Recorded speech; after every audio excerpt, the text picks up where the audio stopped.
Eu estou fazendo uma série de vídeos sobre presidenciáveis, os candidatos a presidente do Brasil para essas eleições.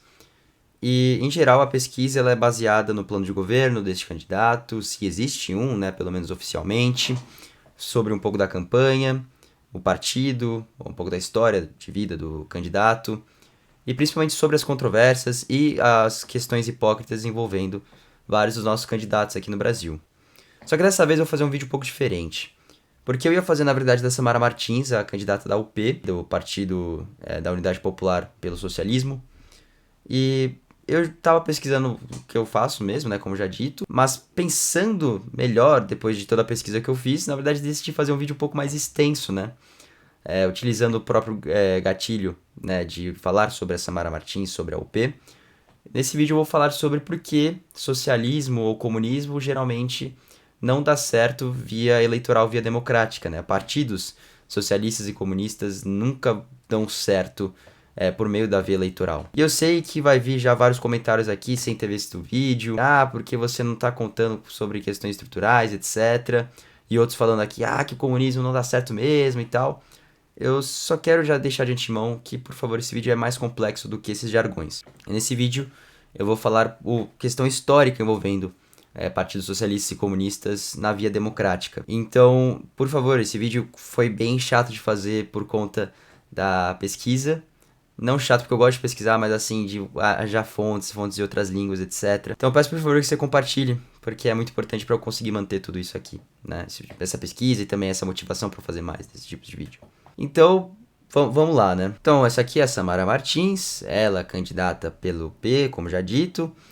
Ela tem a sua base, pelo menos política e ativista, principalmente no Rio Grande do Norte. E, em geral, ela faz muito parte da cartilha da UP, né? Ela foi vice-presidente, foi candidata a vice-presidente, né? Junto com o Léo Pericles, pela UP, Unidade Popular pelo Socialismo. Um partido em que fazia falta no Brasil, né? Creio.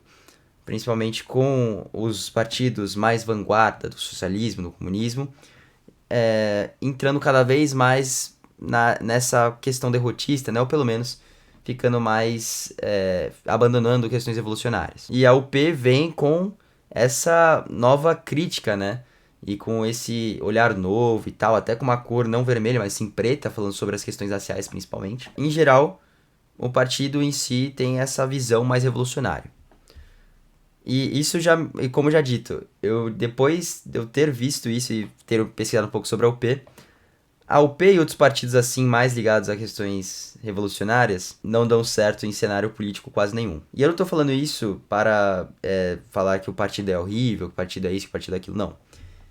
A questão é que partidos comunistas, revolucionários, eles têm muitos problemas em questões democráticas, porque afinal eles, em sua base, bases marxistas, ou pelo menos a base marxista mais marxista possível, trabalham com revolução, ditadura do proletariado, essas coisas, e que por via democrática seria muito difícil você aprofundar esse argumento, né? Também sempre tem essa coisa, né? Não tem apoio da mídia, não tem apoio de patrocinadores, porque logicamente estamos falando patrocínio por dinheiro, e enfim, empresas não vão querer apoiar esse tipo de partido, mas toda vez também que um partido socialista, um partido comunista conseguiu chegar no poder, conseguiu ter uma popularidade maior do que é esperado de partidos assim, nunca deu certo também, né?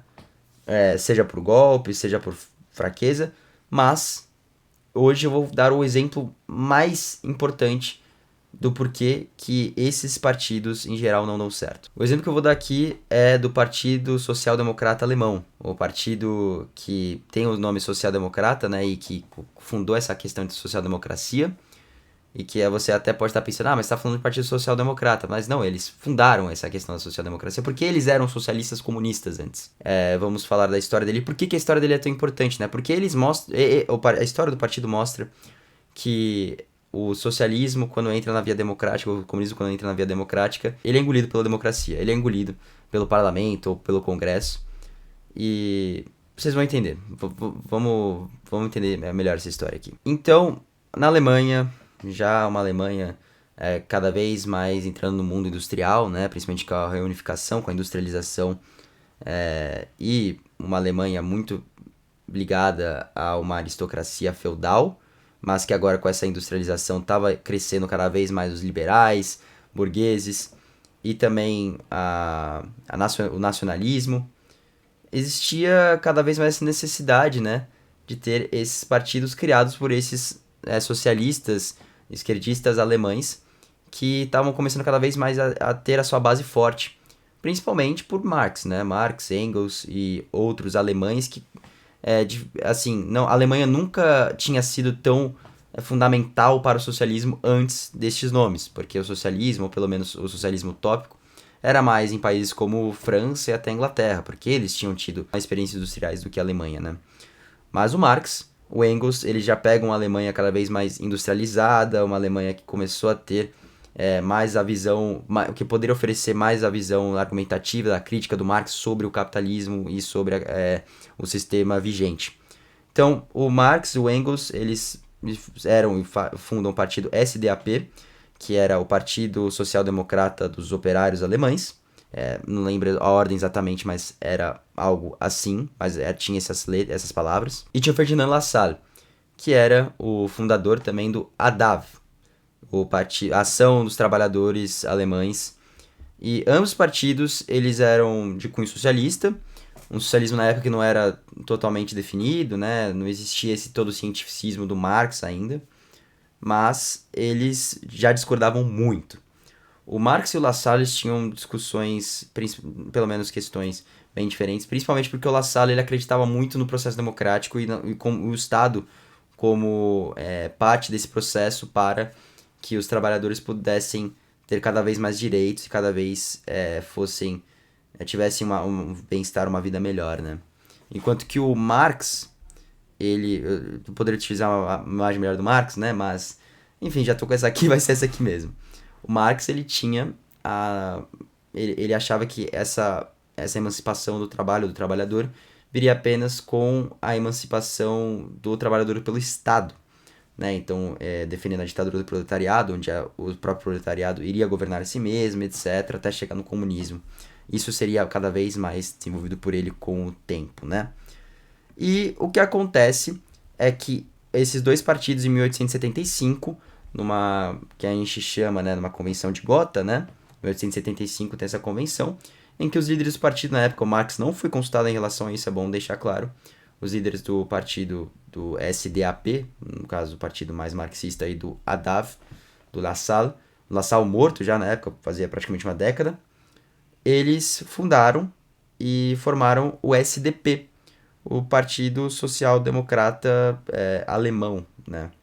E esse partido, ele é muito importante desde sua fundação, porque é a união, né, de duas frentes muito importantes para o socialismo na Alemanha, e essa unidade talvez traria mais força politicamente. Mas o Marx, que é o que está aqui no meio, né, ele discordou muito quando teve essa união, muito. Tanto que tem o famoso crítica do programa de Gotha. Tenho até aqui, inclusive foi muito importante para fazer esse vídeo, até deu um pouco mais de inspiração. Por quê? O Marx, ele enxergava que apesar de importante sim a unificação desses dois partidos, o partido em geral, a unificação, ela foi mais benéfica para o lado lassalista, né, o lado do Lassalle, que era um lado mais ligado a questões democráticas. E ele tinha muitas críticas em relação ao Lassalle, não só por via democrática, mas também porque a resolução econômica que ele trazia sobre as leis de bronze, as visões até, se você leu o programa de Gotha, meio vazias sobre o que seria, né, esse programa de Gotha, o que seria a unificação, mostra que o Marx, ele estaria muito certo, ele teria uma previsão muito certeira sobre o que seria o SDP com o tempo, né? Um partido que ele falava bastante sobre sufrágio universal, um partido que falava sobre liberdade, essas coisas, que eram muito, em geral, da característica da democracia vigente já da época, né? Que estava cada vez mais vigente, pelo menos no parlamento alemão, mas que não tentava justificar, colocando ainda umas questões marxistas, como a revolução, como a emancipação do trabalhador, mas que não prometia mudar muita coisa e talvez ficar nesse mesmo ambiente democrático. O Marx foi muito contra em relação a isso. O Crítica do Programa de Gotha fala muito sobre essas questões. Vale a pena você ler. Então, o SDP, ele teve a sua unificação, mas essa unificação gerou, né, esse atrito, principalmente entre o Marx. Mas apesar disso, o partido ele ainda falava que tinha essas bases marxistas, né? Isso muito porque o Engels ainda iria ser uma figura muito importante nesse partido e um socialista muito importante na Alemanha. Enquanto que o Marx ele não estaria mais, pelo menos, focado na organização do partido em si, mas mais nas organizações das internacionais comunistas. Com a fundação e com a unificação do Partido Grande, esse partido ele começa a gerar cada vez mais medo na classe vigente, não só na burguesia, mas também na aristocracia, que era mais importante nesse governo de unificação da Alemanha, né, que já tinha acabado de se unificar, mas ainda tinha um Kaiser, né, o Wilhelm, nesse caso era o Wilhelm I, ou Guilherme I, e que era muito ligado à aristocracia feudal, à aristocracia da terra. Então essas duas frentes, elas tinham muito medo de que talvez esse partido começasse a crescer.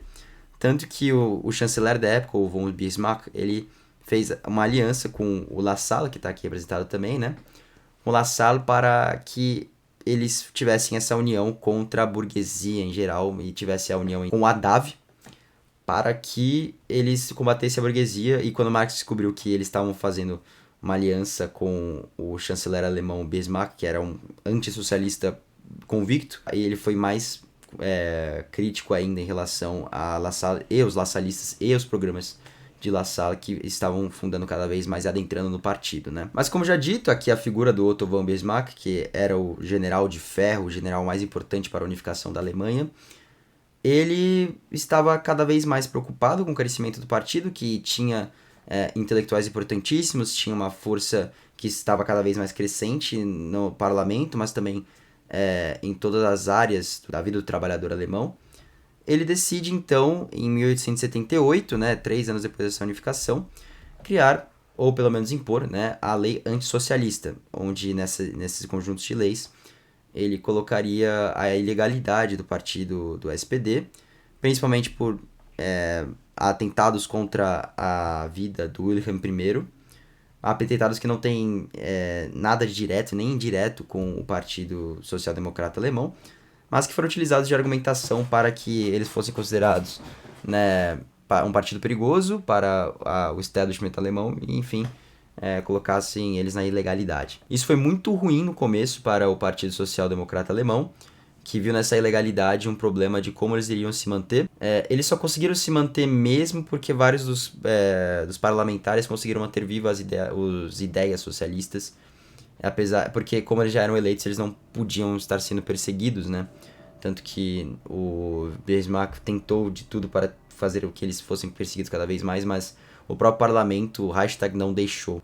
E o que aconteceu foi que eles começaram por meio da ilegalidade ou por meio da internacional, não só comunista, mas de várias outras organizações internacionais, a unir forças para que, se tivesse ainda na ilegalidade, pelo menos tivessem a força para manter o ideal do partido.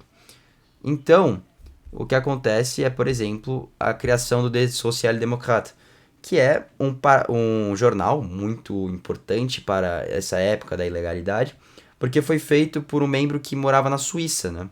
E esse membro que morava na Suíça, ele escrevia no jornal, e os alemães, eles faziam toda uma força-tarefa para conseguir adentrar a Suíça, pegar o jornal, pegar as cópias do jornal e trazer para a Alemanha de novo e distribuir por via ilegal, né?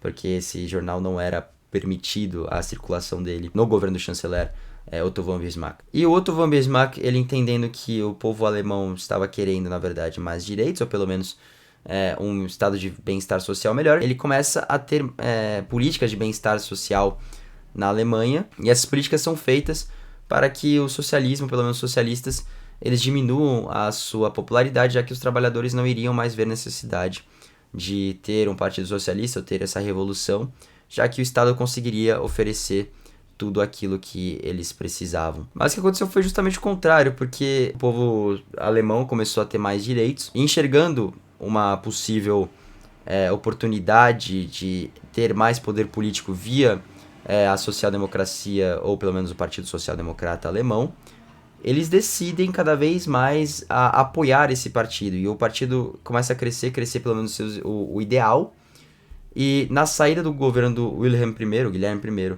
para o Guilherme II, o partido volta à legalidade, né? A legalidade do partido volta, E também ocorre a refundação do partido nessa cidade chamada Halle, né? Eu não sei se é Halle ou Halle, mas enfim. E nessa refundação é importante que o partido iria precisar pensar, tá, estamos de volta à legalidade. Iremos continuar com o discurso revolucionário ou adentraremos cada vez mais no mundo democrático, no mundo parlamentar? Por que essa discussão é importante e ela vai ser a base fundamental para toda a história desse vídeo? O que acontece é o seguinte, o Partido Social Democrata Alemão, como já dito, ele ainda tinha algumas fundações marxistas e até as outras fundações que tinha, até anarquistas e coisas assim, tinha a questão da revolução presente, porque o partido ele falava assim, a gente quer ter essa força no parlamento para que uma hora a gente consiga essa força suficiente para ter a revolução, para fazer a revolução e criar essa ordem revolucionária. Só que, no tempo que eles começam a voltar à legalidade, vários membros do partido começam a enxergar que esse discurso revolucionário seria um problema para eles, para se manter na legalidade. Porque foi isso que aconteceu no período da época do Bismarck de 78, sobre a sua proibição. Porque o Bismarck dizia que o partido ele prometia acabar com o parlamentarismo, que ele prometia acabar com a ordem vigente, isso era um problema. Então eles começam nesse período já, nessa refundação a ir um pouco no caminho mais parlamentar, mas que dizia, né, que a revolução uma hora iria acontecer, mas primeiro precisaria mais da força democrática, precisaria da força do partido em si mesmo. Mas aqui já é quando o partido começa a entrar no caminho mais ligado ao que chamamos hoje de social-democracia do que necessariamente socialismo. E durante esse período da volta da legalidade do Partido Social-Democrata Alemão, o partido vai muito bem. O partido começa a crescer cada vez mais de membros, tem mais de milhões de membros, 1 milhão e poucos de membros assim. E até em 1912, né, que é bem posterior aqui, mas eles chegam a ser a grande maioria do parlamento alemão. Tipo, uma grande maioria mesmo, assim, gritante maioria. Se eu não me engano, estava entre os 37% a 40%. E a fundação de várias instituições com o nome do Partido Social Democrata Alemão também é muito importante para esse reconhecimento do povo sobre a importância do partido. Então, por exemplo, esse aqui é uma imagem de uma escola do Partido Social Democrata Alemão. Mas também tem clubes, esportes. Eles tinham vários lugares que, por via dessas doações e por via dessa força política e econômica que eles estavam tendo também via essas doações, eles conseguiram montar meio que uma comunidade no partido. E tanto que tiveram várias pessoas que conheceram as suas namoradas ou namorados no partido, casaram-se, tiveram filhos que frequentavam a escola do partido, que faziam esporte no partido.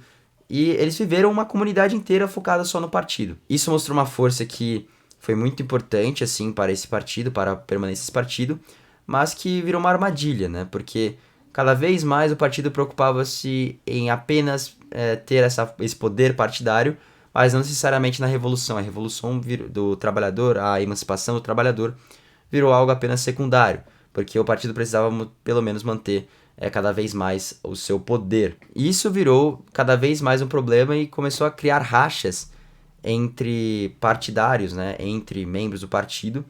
E a que ficou mais conhecida nesse racha, além do Engels, né, que já tinha previsto isso, foi a Rosa Luxemburgo, mas que mais tarde iremos falar dela aqui. O que acontece com esse grande crescimento do partido alemão é que começa a ter várias frontes, né? Como já dito, a fronte que ia nessa oposição, né, do partido em ser extremamente democrático ou estar dentro demais do parlamento, não focar na revolução. Tinha o diretório, que era mais ligado ao parlamentarismo e tentar ter a força do partido antes da revolução. E essa força ela ganhou mais ainda, né? E esse setor do partido que era mais democrático, ele ganhou mais força ainda quando o Eduard Bernstein, ele passa sua vida a maior parte em Londres, né, na Inglaterra, e os sociais-democratas naquele período acreditavam que o capitalismo uma hora ou outra ia quebrar, né, que uma hora ou outra a sociedade capitalista iria quebrar e que a sociedade iria ser substituída pela socialista, que alguma hora ou outra a crise capitalista não iria ter mais jeito. O Bernstein ele percebeu que sociedades como na Inglaterra, como ele já estava vivendo, mas outras, não tinham quebrado. Na verdade, cada vez mais o capitalismo crescia, cada vez mais o industrialismo dessa sociedade crescia cada vez mais por via econômica do capital. E ele percebeu assim, bom, se essa previsão do Marx está errada, a gente também não tem que seguir todas as previsões políticas dele, tudo que ele pediu para seguir politicamente. Hoje em dia, há marxistas que defendem mais que essa questão do capitalismo não quebrar, na verdade ele quebra várias vezes, porém é numa questão de estrutura que ele quebra, mas não na superestrutura. Mas enfim, isso talvez seja uma coisa muito não marxista para esse período aqui que a gente está falando. O Bernstein, ele é meio que o fundador dessa social-democracia mesmo. Porque ele diz, bom, vamos trabalhar mais com o reformismo, então, vamos fazer várias reformas, até que o capitalismo se transforme em obsoleto, né? De tantas reformas que tiverem, a revolução vai ser feita por via dessas reformas. E o partido, apesar de achar essa ideia ruim no começo, eles começam a fazer, na prática, tudo que o Bernstein estava falando sobre reformismo. O partido entra cada vez mais no reformismo e para manter, né, o poder, já que o Bernstein falava assim, se a gente quer manter o poder, se a gente quer essa revolução via o parlamentarismo, a gente tem que manter cada vez mais o nosso poder que a gente está criando aqui. Que é uma ideia totalmente contrária da Rosa Luxemburgo, que foi a grande fronte a essas ideias cada vez mais ligadas à democracia parlamentarista alemã que estava crescendo. É que a Rosa Luxemburgo ela acreditava no processo revolucionário mesmo. E ela seria a grande fronte do processo revolucionário, ou pelo menos da tentativa de processo revolucionário, né? Ela seria a oposição do Partido Social Democrata Alemão diante esse reformismo que estava tendo, né? E ela começou cada vez mais nos seus periódicos, ou pelo menos nas suas escritas, a ser mais combativa em relação a isso. Isso seria ruim, bem prejudicial, na verdade, para a sua imagem do partido. Cada vez mais ela iria perder força, porque, querendo ou não, o partido estava ganhando força parlamentar, política, e queria permanecer apenas naquilo. Ela, por exemplo, utilizava de argumento que uma força revolucionária popular por via de greve, por via de protesto, era mais importante do que necessariamente você conseguir votos no parlamento. Porque tudo bem, o parlamento você podia ter a maioria, mas quem iria governar era o chanceler alemão, o Bismarck, que era, enfim, o general de ferro, uma pessoa muito ligada à monarquia, à aristocracia, né? Então, enquanto isso, na Rússia estava acontecendo a Revolta de 1905, né? Tentativa de revolução, que foi bem importante para depois a próxima, né, de 17, e que mostraria que o povo organizado pelo menos pode fazer um grande impacto em relação ao estado vigente do que necessariamente o parlamento fazer esse impacto. Ocorre também durante esse período, em 1888 até 1914, por aí, a Segunda Internacional, que é a internacional que seria comandada por Engels dessa vez, uma internacional que ela prometia muito, principalmente por conta do crescimento do Partido Social Democrata Alemão, né? E que eles tentaram utilizar deste crescimento como exemplo para outros partidos, mas que ainda assim vários, como até a própria Rosa Luxemburgo aqui aparecendo, mas outros aqui discordavam que isso não seria revolucionário, né? Então, essa Segunda Internacional, ela seria talvez uma das mais importantes, porém uma das que mais fracassaram na questão socialista ou comunista. E aqui está o fracasso dessa internacional, a Primeira Grande Guerra. O que acontece aqui é que na internacional, pelo menos no senso internacional comunista ou socialista, o que era mais importante era a união, né, internacional dos trabalhadores, né, para que os trabalhadores assim se emancipassem da burguesia, do meio de trabalho em que viviam, do estado vigente, do sistema vigente, né? E com a Primeira Guerra, logicamente, ou pelo menos num senso lógico internacional, os comunistas seriam contra a guerra. Porém, estamos falando cada vez mais de um partido que está entrando em reforma. E lembra que eu falei das várias alas que tinha no partido? Existia também uma ala que era mais ligada ao nacionalismo, que acreditava que, sim, era importante ter uma questão internacional, né, ter essas alianças internacionais, mas era mais importante pensar no povo, no trabalhador, do próprio Estado, né, ter essa visão mais nacionalista para um Estado mais forte e mais imponente para depois pensar numa questão internacional. E muitas vezes essa foi a ala mais contraditória, a ala que tinha mais controvérsias no Partido Social Democrata Alemão, porque as pessoas acreditavam que eles eram bem conservadores, e realmente eram, né? Mas que falavam por nome do trabalhador, algo que era bastante conservador.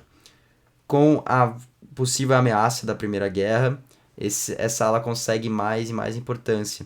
Com o nacionalismo crescendo dentro do próprio Partido Alemão, quando tem a Primeira Guerra Mundial, o Partido Social Democrata Alemão ele decide apoiar a Alemanha.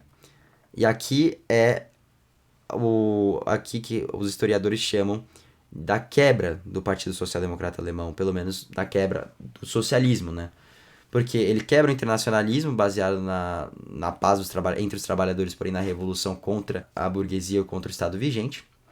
Também o reformismo, que estava sendo mais presente, e aqui ficou mais ainda, principalmente no final da Primeira Guerra. Enfim, todas as bases estavam cada vez mais entrando no partido que era necessariamente mais parlamentar do que revolucionário ou de esquerda até, né? Então, com essa adentração e esse apoio do Partido Social Democrata Alemão, o socialismo, esse social-democrata, ele acabou jogado por baixo. Para fechar o caixão, temos o Friedrich Ebert, que quando o Guilherme II ele pede a abdicação, né, do trono como Kaiser, quem entra como chanceler e como grande chefe de governo, e também até nesse momento de Estado, é o Ebert, né? O Ebert, ele faz o seguinte, muitos acreditavam que ele poderia sim tentar conciliar de vez, né, os trabalhadores para adentração no sistema parlamentar e aí sim colocar a ditadura do proletariado, né, e enfim ter um governo de trabalhadores.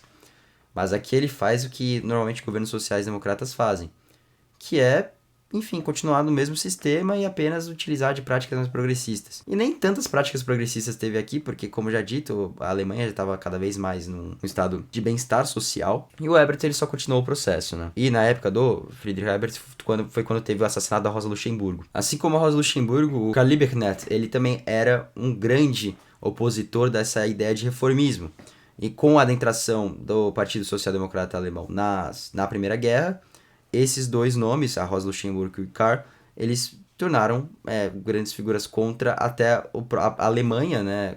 A Alemanha que entrou numa guerra, uma guerra aristocrata, uma guerra que não tinha, se você até estudar, não tem necessariamente um lado bom, um lado ruim, né? É mais são lados disputando para quem vai ter mais território, quem vai ser a nova ordem econômica. Assim, eles começaram a entrar em insurgências, né? Em tentativas de revoluções na Alemanha, e várias dessas tentativas fracassadas os levaram à morte, né?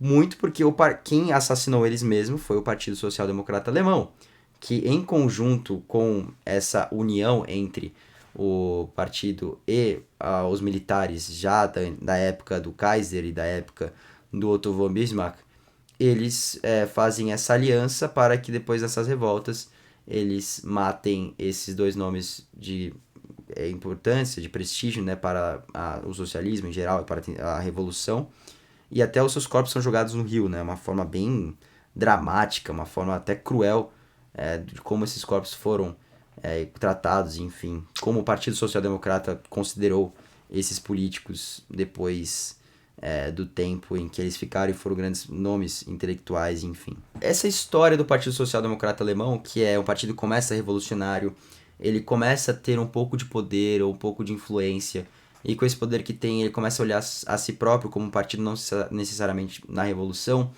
não é algo que é incomum, não é algo que é da história do Partido Social Democrata Alemão. Ele é algo que repete várias vezes na história. Eu acho que tem até um exemplo brasileiro que eu posso comentar aqui. O PCB ele é fundado por estes jovens aqui, vários filhos de imigrantes, vários anarquistas que saíram do anarquismo principalmente pelo sucesso da União Soviética em seu começo, né, principalmente da Revolução Soviética. Eles formam o PCB, o primeiro partido comunista do Brasil. E, assim, para ter essa união, para ter essa força política, em um país como o Brasil, né, que não teria nem um pouco de auxílio governamental e político, eles pedem ajuda internacional, nesse momento a internacional que é da Rússia, né, nesse momento a internacional da Comintern, de Moscou. E eles conseguem esse apoio, né, tanto que viram um partido membro dessa internacional. Isso seria até uma questão para o partido, não problemática, mas com o tempo seria, depois do racha que teve, né, entre PCdoB e PCB, principalmente por conta da entrada do Nikita Khrushchev, do discurso que ele fez, reiterando que tudo que o Stalin tinha feito de errado e que o partido iria abrir internacionalmente e não continuar com o plano stalinista, teve esse racha, PCB e PCdoB, e que depois levaria a outros rachas, que eu vou comentar aqui, inclusive, né? Mas esse partido, ele cresce principalmente com a figura de Luiz Carlos Prestes, porque o Prestes, ele é uma figura já importante por conta da coluna Prestes, e quando ele decide se tornar comunista mesmo, entrando no PCB e tendo a sua organização, né, a ANL, a Aliança Nacional Libertadora, como, enfim, essas duas organizações lutando para essa possível revolução, e ele ainda com o apoio da União Soviética, o PCB nunca esteve mais importante na política nacional que nem aquele momento. Mas aí estamos falando de período Vargas, aí você já sabe sobre a intentona comunista, aí você já sabe que deu tudo errado, que o Prestes foi preso e que depois teve Estado Novo devido a um possível plano Cohen que nunca existiu. O que acontece aqui depois é que vai ter essa ditadura, volta ao PCB, mas o PCB colocar na ilegalidade de novo no governo Eurico Gaspar Dutra, volta à legalidade do período Vargas, e eles vai voltar à ilegalidade, principalmente do período da ditadura militar. Com a ilegalidade do período da ditadura militar, o Prestes ele acaba se exilando, né?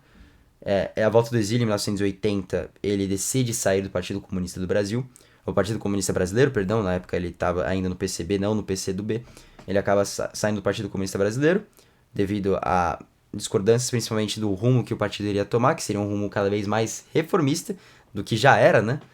E aí sim o partido ele vai ter uma nova liderança, né? Ele vai precisar de uma nova liderança, uma nova figura, já que o Prestes ele seria até no final da sua vida um presidente de honra do PDT, né?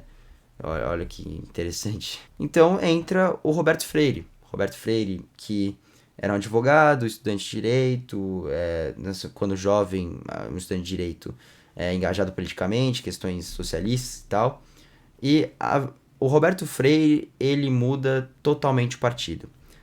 Desde quando o partido era PCB, né, Partido Comunista Brasileiro, quando ele vira presidente e candidato a presidente do Brasil, o partido começa a entrar num campo mais reformista, mas um reformismo mais europeu ainda, né, um reformismo que entrava de vez no mundo democrático e abandonava de vez a revolução, seja uma revolução do proletariado armado ou não.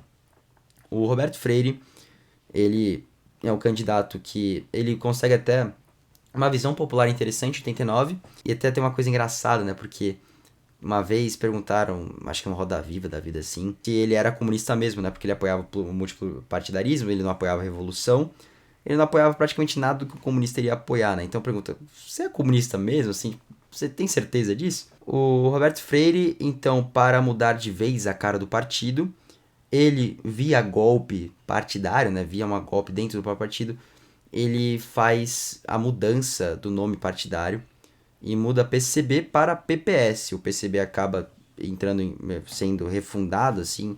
Eles dizem que nunca foram refundados, né, que só saíram e continuaram o partido. Mas o PPS, aí muda a sigla, vira PPS, né, com esse golpe. E o partido se torna, né, esse social-democrata alternativo, digamos assim, do que o Lula, um PT ou sei lá, até um PSDB da vida, né? Ciro Gomes até vira candidato a presidente desse partido em 2002. O Roberto Freire cada vez mais entra para até de ser social-democrata e vira um liberal, né?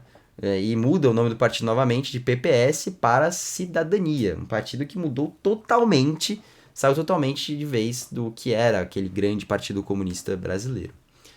E, novamente, por que ele mudou bastante? E fazem constantemente essa pergunta para ele. Por que você saiu do comunismo para se tornar essa figura mais liberal, né? Essa figura mais pragmática, assim? E ele diz que porque ele não enxergava no comunismo que seria bem sucedido, pelo menos na questão parlamentar não, do Congresso e tal. Enxergou mais futuro como um partido e como um político mais progressista, né? Não necessariamente alguém de direita, mas alguém progressista e com o futuro sendo mais ligado até políticos e políticas de direita. E é uma coisa que não é incomum em vários outros países. Eu dei o exemplo aqui do Brasil, mas porque partidos de esquerda, em geral, quando eles começam a ter um pouco mais de influência política, ou pelo menos eles precisam manter essa influência política, eles mantêm essa influência fazendo coligações ou fazendo conversas, jogos políticos com a direita. E geralmente, quando esse processo começa, ele termina em um partido que esquece o seu processo revolucionário. E por que falar sobre todo esse processo revolucionário, né? Falar sobre a história do Partido Social Democrata Alemão, sobre a social-democracia, sobre o revisionismo, né? E também sobre esse reformismo socialista, e sobre até aqui no Brasil. Porque a Unidade Popular, ela promete acabar com isso, mas ela promete acabar com isso no censo eleitoral. Sendo que todo partido revolucionário que tentou por via censo eleitoral, por via eleitoral, né, ser um partido popular para alcançar essa revolução que eles tanto creem, que tanto querem, sempre dá errado, né? Sempre alguma coisa relacionada à política do partido muda, ou o partido ele acaba sendo engolido pelo Estado. E a UP, eu até poderia mostrar vários dos planos de governo aqui deles, principalmente do Léo Péricles em 2022, que vai ser, como já dito, parecido com a da Samara Martins. Mas, em geral, são políticas que, no âmbito Congresso, no âmbito político nacional, são muito difíceis de realizar porque não tem nenhuma maioria do partido, não tem nenhuma maioria para votantes. E a UP, em geral, não consegue crescer neste senso. E se crescesse, a chance de ser um partido ligado ao reformismo, ou ligado pelo menos a um senso social-democrata, seria grande, né? Tá aí o porquê de partidos como a UP, partidos revolucionários, não darem certo. Porque ou eles vão ser engolidos pelo Estado da forma mais comum possível, que partidos são desse jeito, né? Assim, não conseguindo eleger ninguém, e sempre ficando entre os 0,001% dos votantes. Ou se não, quando dão certo em alguma coisa, eles ficam mais no senso parlamentar do que geralmente no senso revolucionário. Bem, acho que é isso, né? Consegui pelo menos resumir bem a história da social-democracia alemã. E que, enfim, que você tenha aproveitado bem esse resumo histórico sobre o grande partido social-democrata alemão, né? Que existe até hoje, mas não com a mesma cara de antes. Então é isso, compartilha, curte, faz tudo aí que você queira nesse vídeo aí. E é isso, até a próxima.